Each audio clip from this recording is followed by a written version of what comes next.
con Claudio Borghi Aquilini.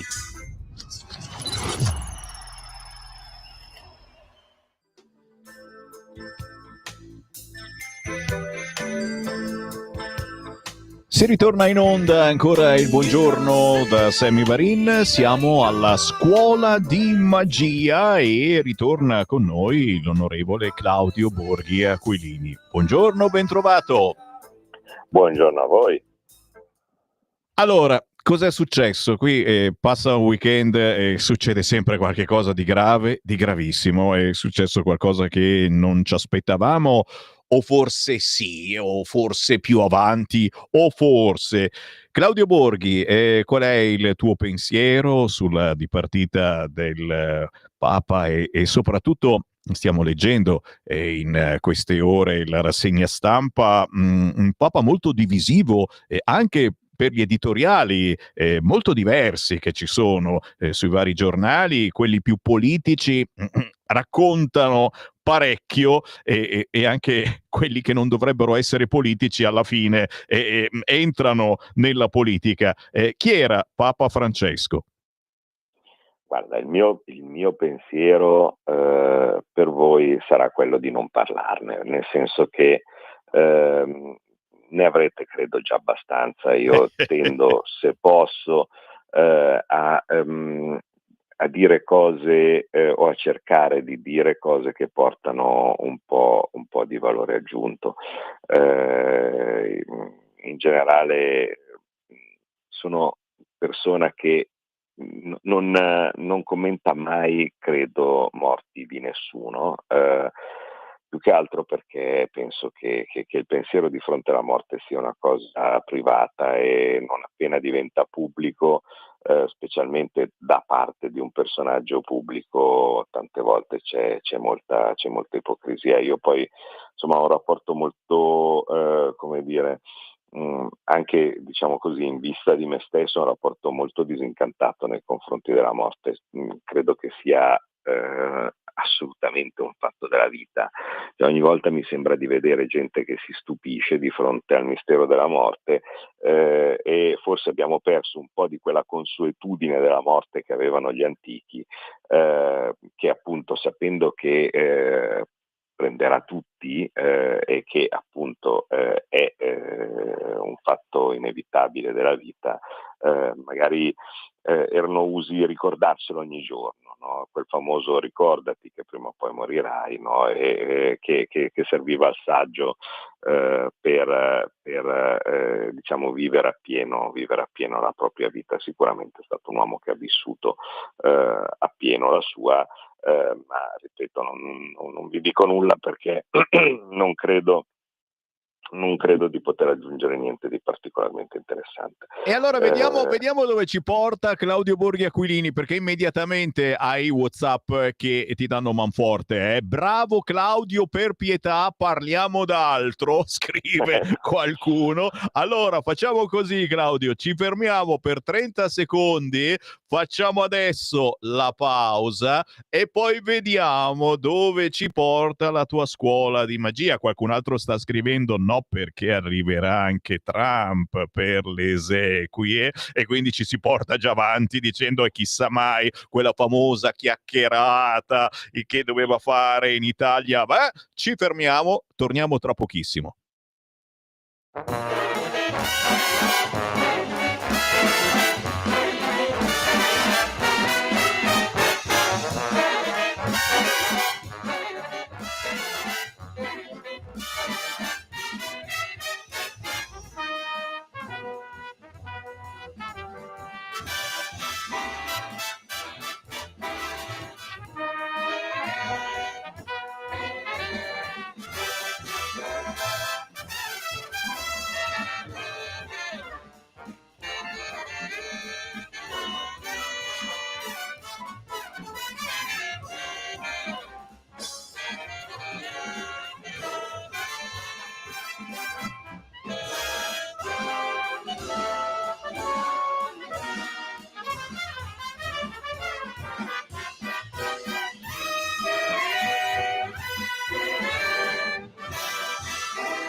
Dal produttore al consumatore, Sicurbet produce impianti d'allarme per case, negozi, uffici e capannoni e oggi ti presenta Dialogos, l'unico antifurto senza fili che ti permette di rimanere in casa d'allarme inserito e a finestre aperte. Sicurbet offre l'impianto d'allarme senza fili a partire da €950 con 2 anni di garanzia integrale. Telefonate subito al numero 348 71 59 492 per conoscere Dialogos e alle prime 5 telefonate il combinatore telefonico è in regalo. Stai ascoltando Radio Libertà, la tua voce libera, senza filtri né censure, la tua radio. Rieccoci in diretta alla scuola di magia di Claudio Borghi Aquilini. Qualche insinuazione, Carmen che scrive, però mi chiedo perché non ha mai voluto incontrare Matteo Salvini o mi sbaglio? Carmen ci cambia argomento perché Claudio Borghi adesso ci porta da un'altra parte. Claudio, a te. Ecco, no, io invece vi porto in un mondo che secondo me voi conoscete bene e che in questi giorni ha avuto un passaggio secondo me importante, e il mondo è quello delle banche centrali. Perché appunto voi, come vi ho detto, cerco di parlarvi di qualcosa in cui posso dare un po' di valore aggiunto. Perché noi abbiamo negli Stati Uniti, sempre in quel Trump che è stato evocato prima, un ulteriore, diciamo così, cambio rispetto all'uso. Cioè, vale a dire, Trump incredibilmente attacca uno dei sommi sacerdoti, no? Quelli che non sbagliano mai. E i sommi sacerdoti che non sbagliano mai sono i governatori delle banche centrali, quelli che la politica non deve mettere in discussione. Perché, e questa è la cosa che viene inculcata ai nostri giovani, agli studenti di economia credo che sia almeno credo 40 anni, suppongo, perché quantomeno così venne inculcato anche a me quando studiavo, quindi non so da quando abbiano iniziato a dirlo, forse prima, però 40 anni diciamo che ci sono tutti. Si dice che la politica monetaria, quindi la gestione della moneta, non può essere lasciata nelle mani della politica, perché altrimenti il politicante di turno, il presidente, il primo ministro di turno, userebbe la politica monetaria per essere rieletto. Per esempio, non so, abbassando i tassi, no, che è quello che vuol fare Trump, magari negli anni prima delle elezioni, in modo tale da far andare bene l'economia per quel periodo e quindi guadagnarsi la rielezione. Questo è un argomento che è sempre stato venduto agli studenti, viene venduto in questo momento mentre parliamo agli studenti, ed è stato venduto anche a me. Però se uno ci pensa un attimo, capisce che forse in questo argomento c'è qualcosa che non torna. In questo qualcosa che non torna c'è la radice di tutto quello che non torna negli assetti del potere di questi anni.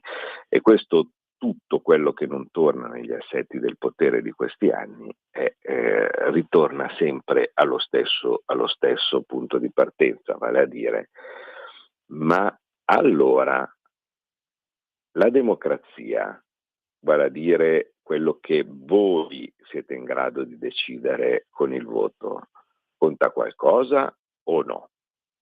Perché se a quello che la politica, ricordiamoci sempre di una cosa, vi hanno fatto credere che la politica è una cosa sbagliata, ma la politica siete voi.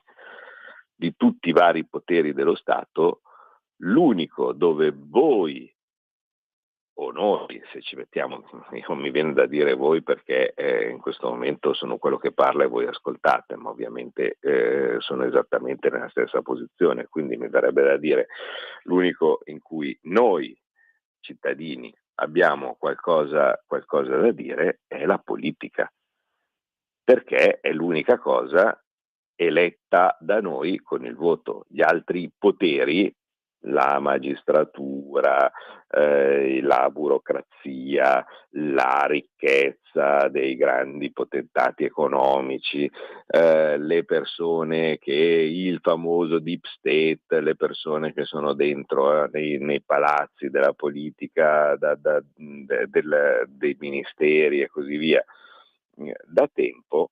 E lo saranno sempre, indipendentemente dall'alternanza di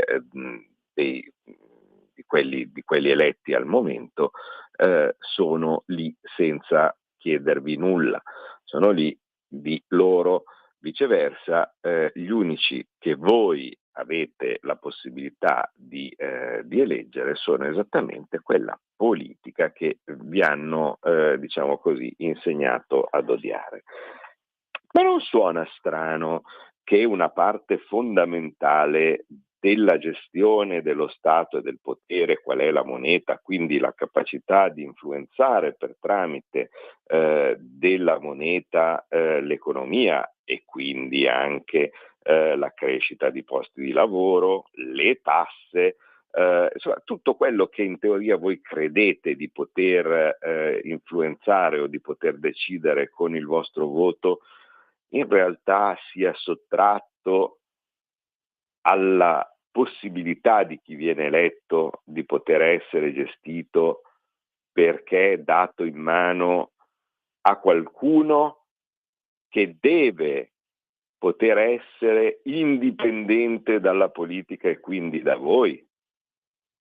Ma perché mai la politica può decidere delle tasse e non può decidere dei tassi di interesse? Oltretutto che spesso e volentieri non può decidere delle tasse senza qualcuno che decida dei tassi di interesse, oppure che decida, come in parte sta succedendo negli Stati Uniti in questo momento, degli acquisti dei titoli di Stato. Vedete, la banca centrale ha un ruolo molto importante perché è l'unico istituto che ha questo enorme potere che è la creazione del denaro. Forse, nonostante tutte le volte che ve ne ho parlato, non è sufficientemente compreso il livello di questo potere. La banca centrale crea denaro, ok? Non è che stiamo parlando di magia, anche se, come sempre, siamo in questa rubrica parlando di cose che sembrano magia, ma non lo sono. La creazione del denaro sembra una magia, ma non è una magia. La banca centrale crea denaro a suo piacimento. Ovvio che la creazione del denaro ha delle responsabilità, perché, come anche in questo caso ve l'hanno detto troppe volte, vale a dire, se tu abbassi troppo i tassi di interesse allora dai un rilancio all'economia e magari non devi ridarlo perché in quel momento aveva bisogno invece, anzi, di essere raffreddato, e allora ci deve essere qualcuno che non guarda delle situazioni del momento della politica, ma peggio ancora, sempre altra cavolata che vi raccontano, non puoi dare in mano una cosa così forte come la creazione del denaro al politico, perché altrimenti il politico la userà per comprarsi il consenso, quindi si metterà a stampare denaro in modo tale da comprarsi, virgolette, la rielezione, e così facendo creerà invece la terrificante inflazione, la più ingiusta di tutte le tasse, e così facendo farà il male dei cittadini. Ma perché noi dobbiamo star lì a ascoltare queste cretinate? Quindi vi sta dicendo che se uno fa delle politiche che fanno il bene dei cittadini, quindi in modo tale da poter essere rieletto, non deve farle. Ci rendiamo conto, no? Di che cosa ci hanno fatto credere, veramente, ma altro che Orwell, cioè quindi ci hanno detto che quello che noi votiamo non può fare delle politiche nel nostro interesse, perché in realtà queste politiche, queste cose devono essere fatte soltanto da persone che loro sì sanno quello che è giusto fare. Ma scusate, ma non dovrebbe mica essere che in democrazia sia il popolo a decidere che cosa siano le politiche che è giusto fare? Ma non dovrebbe essere che dovrebbero essere i cittadini col loro voto a decidere se preferiscono, per esempio, più disoccupazione o più inflazione? Perché potrebbe anche essere, dal mio punto di vista, inizia una scelta legittima, posto che ci sia davvero diciamo una relazione totalmente diretta. Molte teorie suggeriscono che è così, ma diciamo che facciamo finta, in altri casi non è così, come spesso succede in economia, no? Non è mai tutto o bianco o nero, ci sono delle situazioni dove delle cose che magari normalmente farebbero male fanno bene e viceversa. L'economia, ve l'ho spiegato in tanti anni, è un po' come la medicina. Se tu dai dello zucchero, così come il debito non è mai né buono né cattivo, perché è un po' come appunto parlare dello zucchero. Se io prendo lo zucchero, lo do al diabetico, gli fa male; se io prendo lo zucchero, lo do a qualcuno che è disidratato e affamato, gli fa bene. Quindi mi muovo sempre parlando con il se davanti, no? Perché spero che abbiate capito che non è mai tutto così o cosà. Però supponiamo che ci sia questa relazione fra la disoccupazione e l'inflazione. Ma non vi sembra che sia una cosa abbastanza importante dal punto di vista della decisione, che se in uno Stato ci sia un alto livello di disoccupazione e quindi anche una forte pressione verso il basso dei salari, no? Perché se c'è tanta disoccupazione ovviamente gli stipendi saranno più bassi, quelli di tutti, anche chi ha un lavoro autonomo avrà meno clienti, no? Perché ovviamente chi è disoccupato rimanderà l'acquisto di un vestito, rimanderà un lavoro che deve fare in casa e similari, in attesa dei tempi migliori. Bene, ma e se anche ci fosse questa relazione diretta, non può essere che un popolo in piena e normale consapevolezza possa decidere che è libero di accettare magari un'inflazione che sia, invece che l'1%, sia il 3%, e pur di avere una crescita maggiore e quindi una disoccupazione minore, e quindi avere un'inflazione che invece di essere l'inflazione quella, diciamo così, perfida, inevitabile, che deriva per esempio dall'aumento delle materie prime, dove lì non c'è nulla da fare, sia un'inflazione da crescita. Perché voi sapete perfettamente che l'inflazione non viene gestita sempre con la vite e una manetta, no? Che la alza o la abbassa, perché tante volte l'inflazione è data dalla gente che compra cose. Vale a dire, se io sono un negoziante e ogni giorno arriva una fila di clienti e mi spazzola via tutto quello che ho nel negozio, alla seconda volta che mi spazzolano via tutto provo ad alzare i prezzi. Questo è normale, ma non potrebbe essere una situazione che magari ci fa piacere, avere gente che può comprare e gente felice di vendere, invece del consueto pianto dell'austerità che noi stiamo sperimentando ormai da un sacco di anni.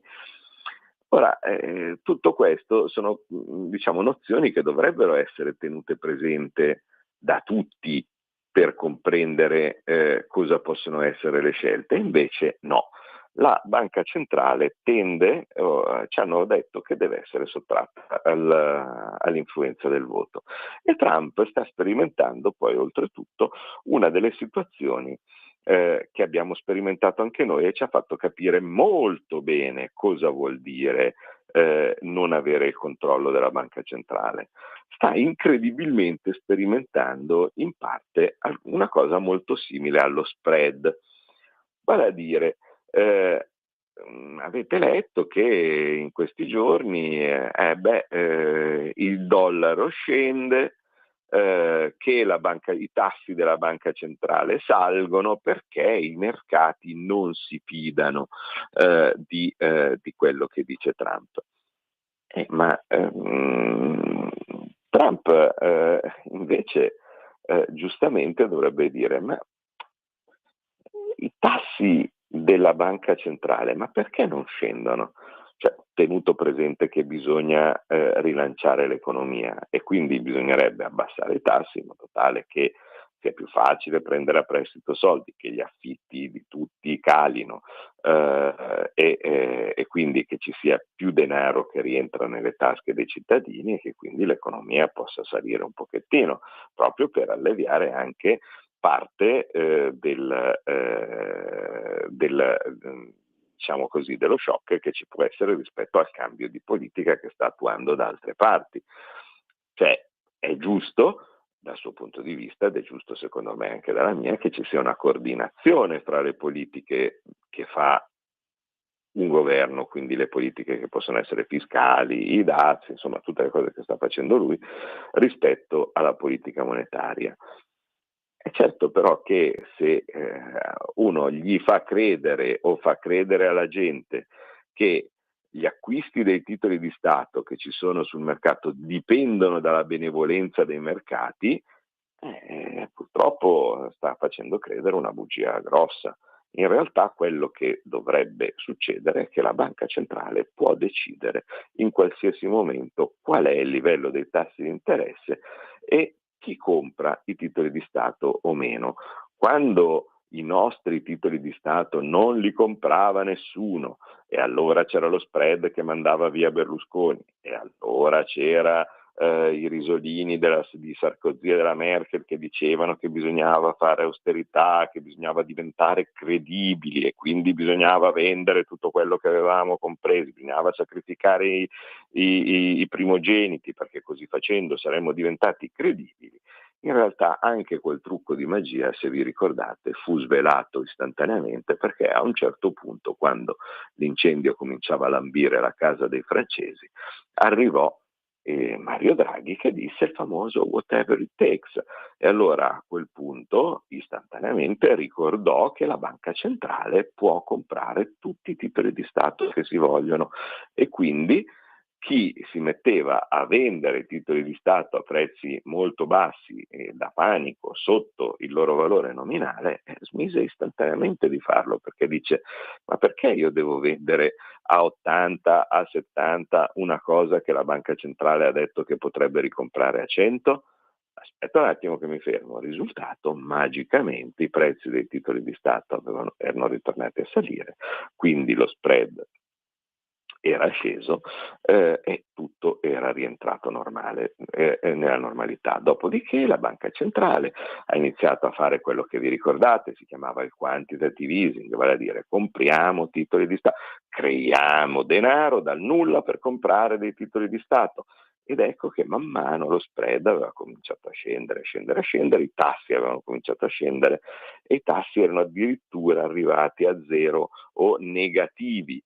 Motivo per cui, anche se c'era un mondo intero chiuso chiuso a casa per paura della terribile malattia, e che cantava sui balconi, nonostante questo, quindi delle cose che sono un po' più gravi rispetto al dazio del 10% o del 5% o similari per l'impatto sull'economia, ecco che nessuno vendeva i titoli di Stato, perché c'erano le banche centrali che compravano tutti i titoli di Stato che c'era bisogno da comprare, e vorrei ricordare ovviamente che non c'era inflazione.